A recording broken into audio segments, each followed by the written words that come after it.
So may mga damit-damit. May mga damit-damit tayo dito. Ito ay festival. It's not festival actually dito sa Station Road. This is always gathering every Sunday. As long as wala pong bagyo, walang rain. Permanent po to. Laging close ang Station Road every Sunday for this entrepreneurs booth. Dito may mga native products tayong makikita. Mga pambayo.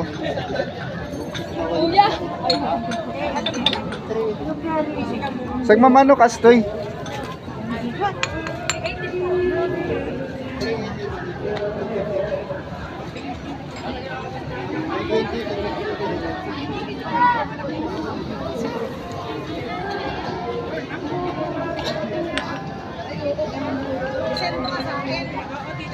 Ito, mga wooden craft.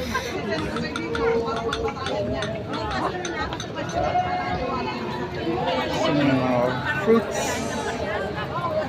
and accessories.